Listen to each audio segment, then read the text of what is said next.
The observation chamber reeked of antiseptic and ambition. Behind the inch-thick polycrystal glass, a dozen eyes, some compound, some blinkless, studied the human strapped to a cold titanium chair. His name, according to the file, was Staff Sergeant Mason Briggs, Terran Defense Force, decorated 3 times, dishonorably humorous once. Dr. Carril, the lead xenopsychologist, adjusted a dial with one twitching claw. "Administer the compound," he said, voice filtered through a translator with all the warmth of a meat locker. The gas hissed into the chamber, an engineered blend of neurostimulants and bioreactive nanomists, tailor-made to trigger primal terror in over 70 known sapient species. They called it Compound VX-31, though most of the research staff had started calling it Screamer's Mist after the unfortunate incident with a Kriktar subject. Mason inhaled deeply. For a moment, nothing. Then he coughed once, blinked and grinned. "Smells like home," he muttered, voice scratchy but casual. "Specifically, Uncle Rick's shed." Right before the turkey fryer exploded, one of the assistants, a squid-like being named Vuer, tilted a tentacle. "He is not reacting. He should be exhibiting facial contortion, erratic movement, defecation." Dr. Carril leaned forward. "Increased dosage." Inside the chamber, Mason swayed slightly, eyes distant. His pulse, measured in 3 places, slowed instead of spiking. Sweat appeared on his brow, but he wiped it away with a shrug. "You know what's funny?" he asked aloud, to no one they could see. "Y'all tried to break me with this. This is just Friday night in Louisiana with the boys and a bottle of bad decisions." He laughed. The sound was sharp, real, and carried the cadence of a man remembering something stupid and glorious. Vuer clicked in concern. "He is hallucinating, but with delight. Is this reverse trauma?" "Impossible," Carril snapped. "No species can remain psychologically intact under this intensity. Triple it." More mist. Enough to drop an armored Threxian juggernaut in 7 seconds. Mason blinked and rolled his shoulders, breathing it in like mountain air. "Smells like fire drills in basic," he said with a smile. "Smells like burn pits. Like adrenaline and fear and sweat, our kind of fear, not yours. The useful kind." The lights flickered in the lab. A technician adjusted a dial with a trembling claw. "You ever wake up in the middle of a live-fire exercise?" Mason asked the walls. "Bullets singing by like they've got your name printed on them? Or worse, hearing the scream of your buddy and knowing you can't get to him in time?" He paused, exhaled slowly, eyes locked on the ceiling like he could see through it. "Fear's not something we run from," he said, voice quieter. "It's something we put in a backpack, strap on tight, and carry into the next fight." Dr. Carril's mandibles clicked in agitation. "His vitals are too steady. Emotional core activity is elevated but not destabilized. The gas is feeding memories rather than trauma." "You're damn right it is," Mason murmured, still within the chamber. "I'm seeing my drill sergeant right now. Big, bald bastard with a voice like a lawnmower. He'd be loving this. Push through the pain, Briggs. Make fear your fuel." He mimicked the cadence perfectly, then burst into a fit of laughter. "Commander," Vuer said, writhing in anxiety, "I believe we are making a mistake. He is not breaking. He is adapting." "No," Carril said, tone hard. "He is performing. Camouflaging his weakness behind bravado." Another assistant, a gray-skinned analyst with too many teeth and a clipboard, shook his elongated head. "Sir, respectfully, I think he believes it. Every word." Inside the chamber, Mason stood. The straps that were supposed to hold him hadn't been tightened enough. He'd slouched during the setup, feigning discomfort. Now, upright and calm, he stared directly into the one-way observation lens. "Is this your best shot?" he asked, voice suddenly crystalline with intent. "Because if so, I'm disappointed. Where I'm from, fear ain't a weapon, it's a seasoning. It tells you you're alive." The room went very still. Dr. Carril swallowed, for the first time in his species' memory. Mason leaned closer to the glass. "You ever consider," he said slowly, That humans didn't survive our world because we didn't feel fear, but because we did, and still ran toward the fire anyway? He tapped on the glass with a knuckle. Think about that. Then he turned around, stretched, and yawned, as though the entire encounter had bored him. The assistants stared in silence. Dr. Carril turned to the analyst. Recalibrate protocols. Prepare full neural injection and memory extraction. But sir, I said prepare it, he snapped. Back in the chamber, Mason rolled his shoulders and muttered. You forgot rule number 1, folks. Never assume the human's afraid of the dark. He sat down again, calm, patient. Waiting. And the scientists, for the first time in their careers, began to wonder who was studying whom. Mason's wrists were bound now, not the casual restraints from earlier, but high-tension grav bindings calibrated for species twice his mass. He didn't struggle. He just sat there, watching the ceiling, lips moving silently, as if rehearsing a speech or a prayer. Behind reinforced walls, the research chamber buzzed with heightened activity. Dr. Carril stalked from terminal to terminal, mandibles twitching with suppressed frustration. The experiment had gone from a scientific milestone to a political liability. The council wanted results. Proof. Something to justify the budget and the risk of abducting a live Terran military asset. Is the injection matrix ready? Carril asked. Vur floated beside the neural interface pod, multiple limbs dancing over the controls. All parameters confirmed. Subject's memory centers will be exposed. We can implant synthetic trauma while administering the fear compound simultaneously. Then begin. Inside the chamber, Mason felt the shift, a low hum vibrating in his spine, followed by a pressure in his skull that pulsed in time with his heartbeat. The world blurred at the edges, and a sudden wave of cold swept through his chest like someone had cracked open his ribs and poured winter inside. Then it hit him. The fire. The screaming.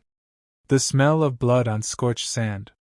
He was back in Ares Outpost 2 years ago. His unit had been pinned down by an ambush no one saw coming. Comms were jammed, evac was late, and shrapnel had torn through 3 of his squad mates before anyone could react. He remembered the look in Corporal Jensen's eyes right before he died, like he knew the end and forgave it. But there was something off. Mason blinked. The memory played too clean. Too cinematic. No chaos. No wind. The smell of ozone was missing. Cute, he whispered, half laughing. You tried to fake my worst day. You left out the mud. The lab's heart rate monitor spiked. Neural feedback loop initiated. Instead of retreating from the trauma, Mason was leaning into it, drawing from it. Sir, Vur said with a gurgle of unease, the synthetic memory is being overwritten. He is editing it. Carril snarled. That's impossible. He's resisting the data stream. No, he's repurposing it. His brain is folding the false trauma into actual memory pathways. He's stabilizing. Inside the pod, Mason's eyes snapped open. You thought this would break me? The lights flickered as a power surge rattled the floor. Data feeds scrambled. The fear gas, still circulating through his system, had done its job, just not the one intended. It had heightened everything, every emotion, every instinct. But instead of pushing him to collapse, it forged his thoughts into steel. They died screaming, he said, voice heavy, steady. But they died fighting. That's not fear. That's honor. The injection device shuddered, sparking once. An alarm wailed from the core console. He's pushing feedback into the neural link, Vur cried. His mind it's transmitting. A low, subsonic moan filled the air. One of the technicians clutched its head and stumbled backward, antennae twitching in pain. Another backed into a wall, eyes wide with unspoken terror. He's projecting emotions? Carril asked, disbelief thick in his voice. No, said the analyst grimly. He's projecting his fear. Not for himself, for us. Inside the chamber, Mason stood. The grav bindings should have held him down, but they hissed and snapped loose like they were trying to flee. You ever feel the cold breath of someone standing behind you when you're alone? he asked, eyes unblinking. That's what you just summoned. He took one step forward. Lights cracked. A camera exploded in sparks. One of the assistants began babbling in a language only spoken in panic. He's inside, Vur whispered. Not physically. In the fear net. He's made a reverse conduit. You gave me a key, Mason said. Now I'm in your house. Kirill slammed a clawed hand on the lockdown override, but the system didn't respond. The chamber no longer belonged to him. Contain him! Someone shouted. But it was too late. Mason wasn't moving fast, he didn't need to. The fear gas was still thick, still saturating the room, but it no longer followed the protocols. It had become his. A nearby screen displayed jagged brainwave patterns overlaying Kirill's own biosignature. He froze. Mason smiled. You wanted to understand fear, he said. Congratulations. You just got a front row seat. He reached out and touched the interface glass. On the other side, Kirill gasped and stumbled back, eyes locked with the human's. For an instant, too brief to catch on standard playback, the image of his own corpse flickered across his visual cortex. Kirill screamed. Then the power cut out. Emergency lights bathed the facility in red. A single word echoed through the lab, carried on intercoms, translated in 30 dialects, always in the same chilling tone. Run! And for the first time since they'd captured Mason Briggs, every scientist in the building did exactly that. Strobing red lights cast long, jittering shadows across the metallic corridors of Facility Theta 9. Alarm klaxons howled, not in mechanical patterns but in desperate, almost organic warbles, like the base itself had realized it was no longer in control. Panic didn't spread among the alien researchers, it detonated. Mason walked calmly through the chaos. Unarmed. Barefoot. Smiling. The fear gas still clung to the air in dense ribbons, but it obeyed him now. Where he stepped, it parted. Where he looked, it thickened, clinging to walls and ceilings, condensing into shapes that made alien eyes see things they didn't want to believe. A creature with chitin armor tripped over its own claws and scrambled backward at the sight of him, shrieking. He sees me! Through the walls! Before collapsing into a shivering heap. Mason tilted his head slightly. This really didn't have to go this way. Behind him, doors hissed open and closed on failing power. He passed untouched through biolocks, emergency seals, retinal-coded checkpoints. The systems didn't stop him, they welcomed him, as if the building's nervous system now answered to his pulse. He passed a row of shattered monitoring pods. Inside, 3 of the neural technicians were curled up, whispering apologies in their native languages. One had plucked out their own auditory sensors to stop hearing something Mason hadn't said out loud. He paused briefly at the observation room. Through the cracked glass, he saw Vur slumped against the console, breath ragged, limbs twitching. The gas hadn't killed him. It had shown him things, echoes of memories Mason had turned outward like weapons. The horror wasn't in the violence, it was in the familiarity. In the realization that fear wasn't a universal weakness, but a trained companion in human minds. A tool. The door creaked open. Kirill stood inside. Barely. His lab coat was torn. One eye was swollen shut. He held a plasma scalpel with hands that trembled so badly, he couldn't aim it. Mason stepped inside. No further. Kirill rasped, voice ragged with something more than fear. I will defend my research. You already lost it, Mason replied. You just didn't realize when. The scalpel buzzed to life. Kirill lunged. Mason caught his arm with surprising gentleness and pushed it down. Stop. You're not built for this. Kirill tried to speak, but words caught in his throat. You were supposed to break. Mason looked at him, truly looked, and in that moment, something in his gaze softened.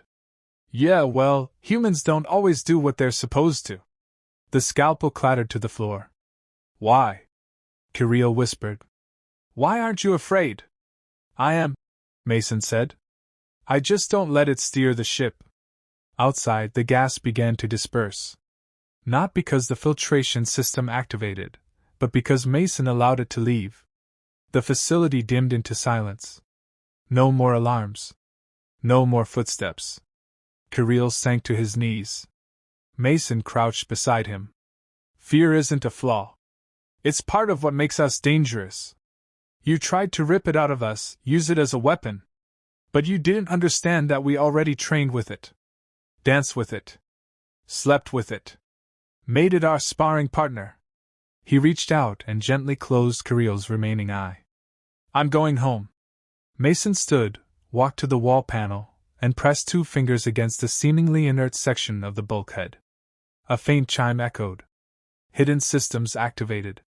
The emergency Terran extraction code, encrypted, buried in layers of dead protocols, pinged the nearest human outpost.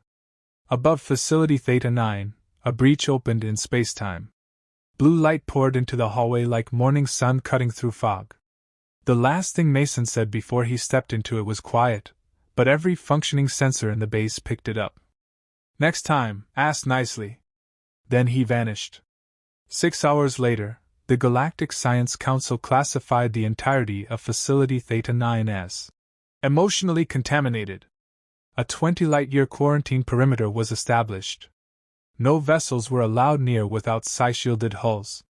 A week after that, intercepted transmissions from the Terran military showed Mason sitting on a porch somewhere humid, drinking black coffee and letting a large mutt rest its head on his boot. A reporter asked him what it had been like. Mason had just smirked and said, "Kinda like a haunted house. Except I was the ghost." And across thousands of systems, alien species updated their threat assessments. Not just of Earth. Of what humans could become when you tried to make them afraid.